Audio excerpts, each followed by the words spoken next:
In the past 2 years, I've sent hundreds of thousands of cold emails, met with Fortune 1000 companies, met with large B2B companies doing over $200 million a year in revenue. And yes, I've made a lot of money with cold email in the meantime. And in this video, if you watch it, I'm gonna show you the fundamentals of building world-class cold email campaigns, not just from myself, but from my mentors, from people that send out hundreds of thousands of cold emails every single week and every single month, and people that do this at even larger scales. And of course, guys, go ahead and join the pipeline polls. It's going to be the first link right down below. It's essentially a B2B newsletter where I show you the exact systems and frameworks that I'm currently using on a day-to-day basis to book meetings and close more deals. I'll be sharing module 4 out of my entire backend modules that I give all of the people that are interested in starting or even scaling cold outreach, which is my second link. If you guys are interested, you guys can check it out. But this is one of the multiple backend modules I have: foundations to system build out, to setting and closing, to scaling the system. What's going on, everybody? Welcome to World-Class Campaigns Module 4. I'll be going over a Google Doc, going over exactly how to build campaigns that feel inevitable, not scammy or spammy, how to write emails that actually get viewed by these B2B decision makers, how to diagnose which campaign isn't working and how to fix it fast, and how to create campaigns that scale across lists. This is something that I'm actively doing as I'm cold emailing myself and signing companies and businesses for my own agency. And I thought I might as well document the process and build out some valuable assets for myself as well as other business owners that could potentially get some game and value from it. So let's hop straight into this module. What makes a campaign world class is before writing anything, you have to internalize there's only one market with one moment in time that has one pain, one dominant belief system, and one clear next action. So I want you to write down in your sheet of paper, I always have a notepad next to me, and I want you to write down the industry and target market that you're going after. This will help you decide who you're going after. I want you to write down in detail what the company is currently dealing with, or what the business is currently operating with, or currently in, what stage of the business they're currently in, and what pain point they're dealing with. You should be able to write out a very clear black and white picture of what it looks like. For instance, if somebody was to pick my market, they would say, okay, Patrick, let's just say marketing agency. Let's just say Patrick owns a marketing agency. Patrick, Joe, Bob, Susie, all these different people. Okay, this is one marketing agency. Okay, one moment in time means where exactly they are at in their process. So let's say I'm between, anywhere from 15K to, 35K a month in revenue. Top line at any point in time. Right? This is the moment that I'm at. And the one pain point is acquiring new customers. Boom. So now you have a picture of who I am. I'm a marketing industry owner. What I'm operating in terms of ballpark revenue, 15 to 35K a month. And my one pain, acquiring new customers. You're very clear on who you're speaking to now. The one dominant belief shift that I have is going to be the next thing we have to look at. And this would probably be something like, okay, what do I need to know? Don't need paid ads to have consistent margins. Maybe at this point you are a paid ad agency and you're targeting me because I'm at, let's say, 30K for the past 8 months, and you're saying you don't need cold outreach to scale. You don't need more cold outreach. Let's say I only got to 15 to 30K a month because of cold outreach. Well, the belief shift I'll try to have to cold email myself or cold email a marketing agency owner that meets these requirements is, hey, if you're between this mark and you own this type of business and your biggest pain point is acquiring new customers, you don't need more cold outreach to scale. You need paid ads. Obviously, this is just not what we're gonna tell in the email. I'm not gonna write this out in terms of the copy, but this is what's useful to have for our purposes. Okay, it's useful for us. And one clear next action. So this is either PDF that we're gonna send over to them.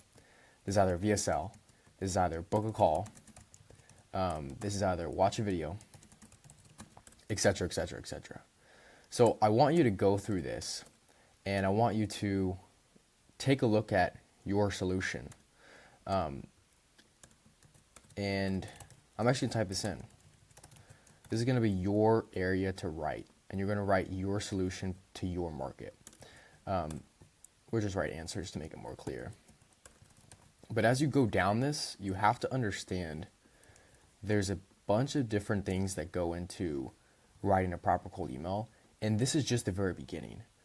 Like, you have to internalize who you're going after. And if you don't, what ends up happening is you'll scrape a large lead list. You do a great job on that, and you'll actually end up blaming the lead list for the poor response rates and poor booking call rates. Your ABR, average booking rate, will drop, which I'll show you guys in further modules if we already covered that. Great. And you'll blame the lead list. And it's not the lead list. It's the way you're speaking to the lead list. That's the main difference. So, if any campaign tries to do more than this, it fails. Feature dumping, explaining, oh, here's how we set up DKIM records and DKIM records and SPF records and DMARC records and cold email. That's called feature dumping. In SaaS world, called you're selling more of the product than actual solution. Another pattern to avoid is we help companies like yours, everybody says this in cold email, and asking for a meeting before earned attention. Campaigns are not about persuasion, they're about resonance. How well you can catch me at a perfect time, describe to me what's going on in my company or business, and be able to basically say, hey, I have an opportunity for you. Are you interested in even taking the next step further? Because mind you, we're at such a low barrier of trust with cold email. Same thing with paid ads. But with cold email, you have to have follow-ups. It's not until like the 5th follow-up until you maybe earn their attention. Some business owners, you earn their attention after the 1st follow-up. But what's happening is you might think paid ads are easier, but in reality, you're one, spending more money, but two, that paid ad is seen at least 5 to 10x times before you get an opt-in. I can't tell you the amount of times where I've maybe seen a paid ad and I've opted in after 3 times maybe, but the majority of the time if I see a paid ad, I won't opt in until like the 20th time. I mean, I'll see the ad on my Instagram, on my stories, I'll be watching something multiple times a week. I just won't opt in. And then maybe like one day I'm in enough pain or something, or maybe I'm like, okay, I'll give it a shot. Or then I opt in. But that's behind the scenes work you don't see. But people get tired of follow-ups when in reality, world-class campaigns are built on follow-ups. And a lot has changed with Google and the way you follow up. So I try to keep it between 3 and 5, but it's the way we go about doing that that's going to punch the hole through the wall. Okay. Campaign architecture is next. Every campaign, you must follow the exact structure. Market, trigger, core pain, desired outcome, proof mechanism, CTA level. All of these need to be incorporated somehow. Obviously, in a very short one-liner punchy email, you don't have to do all of these different storylines and segments and talk about the core pain, the desired outcome. You don't have to do too much of the selling, right? You do not need to write all this copy and tell, necessarily all these have a paragraph worth of knowledge in them, but you need to have cold email copy that have some pain that you're hitting, some proof, and some desired mechanism. That's really what you need to be doing. Why most campaigns die is lead list, copy, and they're just not relevant. So instead of B2B SaaS or founders or CMOs, whenever you're narrowing your lead list or talking in the cold email and writing out your copy, you want to slice it by role responsibility, revenue pressure, current bottleneck. It's much easier to speak to somebody in a way where you understand their current situation rather than you calling them out by their company title.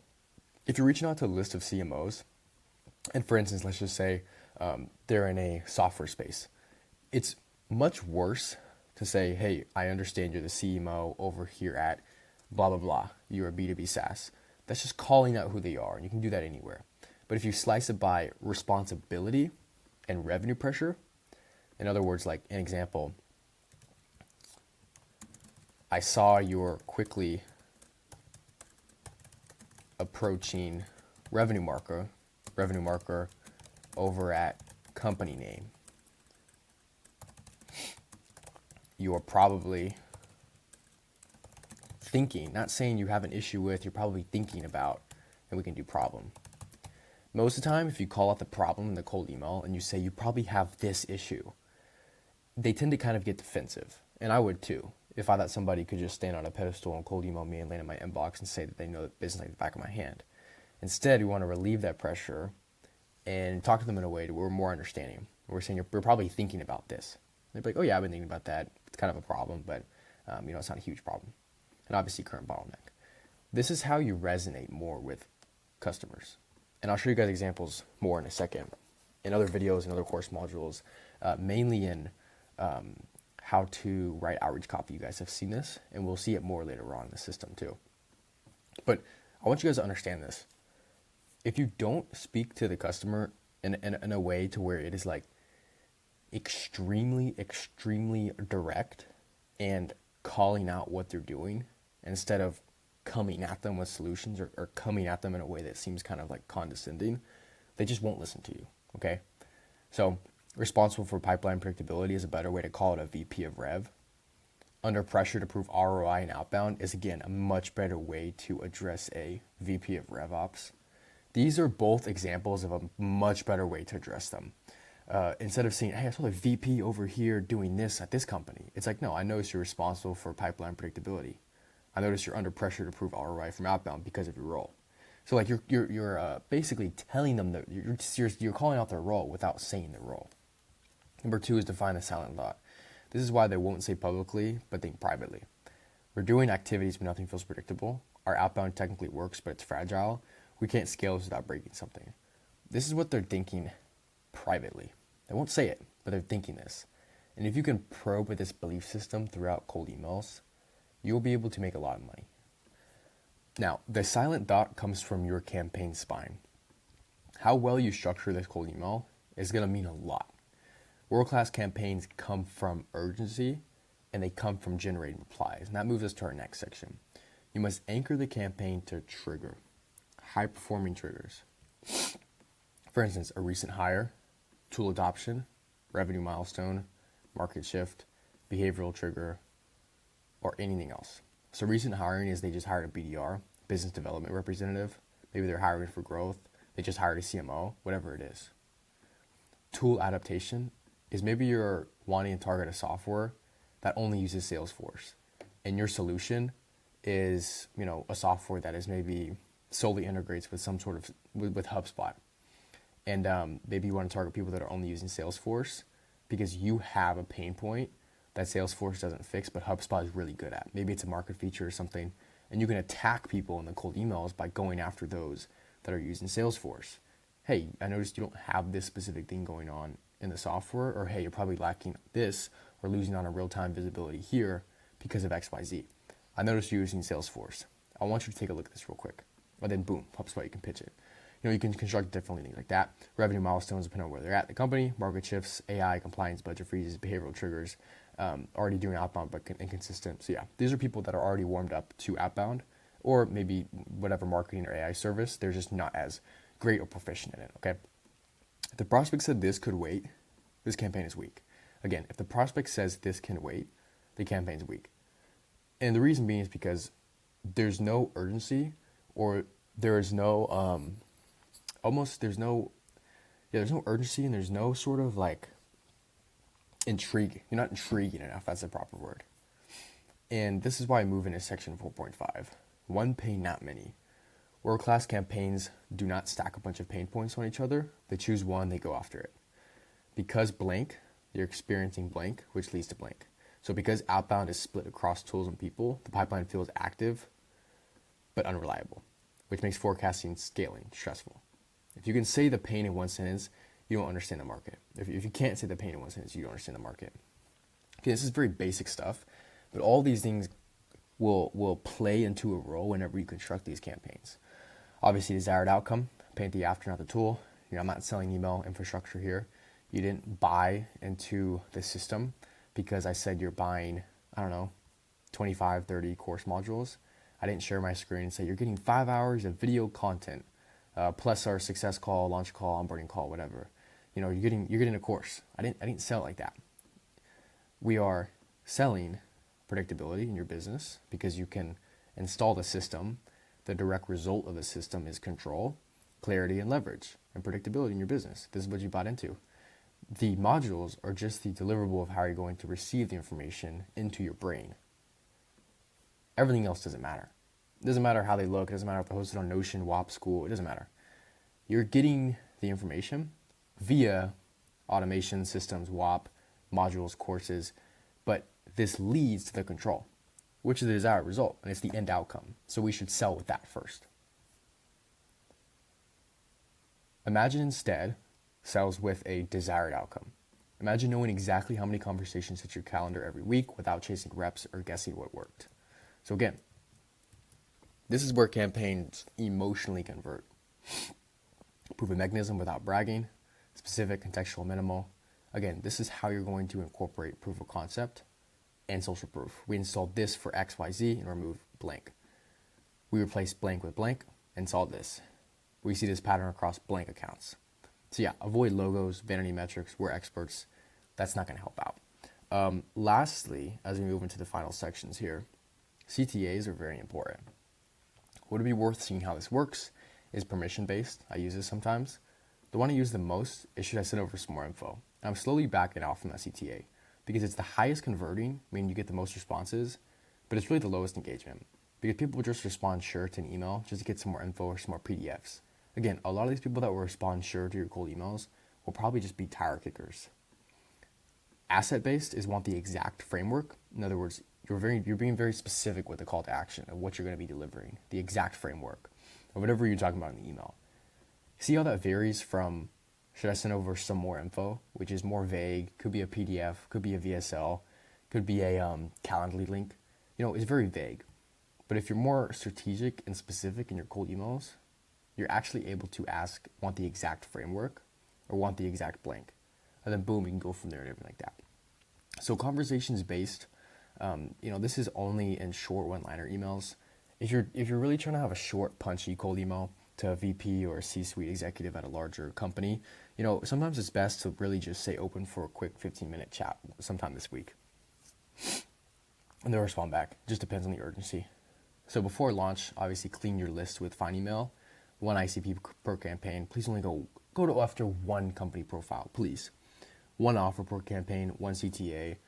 And if the replies are below 2-3%, the market slices in wrong pane, and you just don't have the right copy. So you called out the wrong pane, or maybe it may have been a little bit of a list building issue to where you were combining construction managers at Fortune 500 companies with some SaaS tool. That could be an issue, but that's a less likely issue. Most likely issue is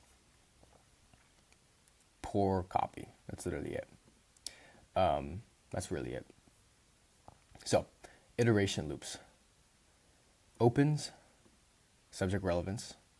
If you have a high open rate, that means this subject line is catchy. Like, quick question, had this for you, want to give you this. Replies, mean your pain was resonant, means they understood the assignment basically. And positive replies are a combination of both. And obviously call to action strength. Don't change one more variable at a time in a cold email. Only make sure you're changing the subject, split testing the first couple of letters, first couple of words. You want to fix before you iterate even more. You want to make sure that your list is dialed in and fix the copy before you send more volume. So, lastly, a pass-fail campaign checklist. Before you launch your first campaign, you'll get it prepped, you'll get it ready for the launch call, okay? And once when it's done, run through this checklist before I get on the phone with you. Does the prospect feel like this cold email is about me? Ask yourself that question. Does this sound like an internal thought? Ask yourself that question. Do I explain too much in this cold email? Ask yourself that question. And lastly, does it earn a reply without forcing one? Yes or no? So these are both pass-fail options that you guys can go into here on this doc, and you guys can highlight what it honestly does, okay? You guys can highlight which one this passes and fails. This is a good mind strength test because maybe the prospect feels this is about them and it sounds like an internal thought, but maybe like in the cold email, you're way too over the word limit. Like you're you're writing way too many words per email and it's just not gonna land. Okay, so hope that wasn't too overwhelming for you guys. You guys got some value, hopefully. You guys saw what it kind of takes in terms of like psychology to really nail those decision makers and get in front of them, because it takes a lot, and there's hundreds of thousands of other dudes and girls like me that are like sending out cold emails, and very little things make the difference. So obviously rewatch it if you have to. Check out the first and second link down below. You guys can subscribe to the newsletter for absolutely free. But if you guys are ready to start or scale cold outreach, I have some good tips and tricks for you depending on your current situation. book in a call with me. That'll be the second link down there. I'm looking forward to it. Talk to you guys soon. Hope you guys got some value.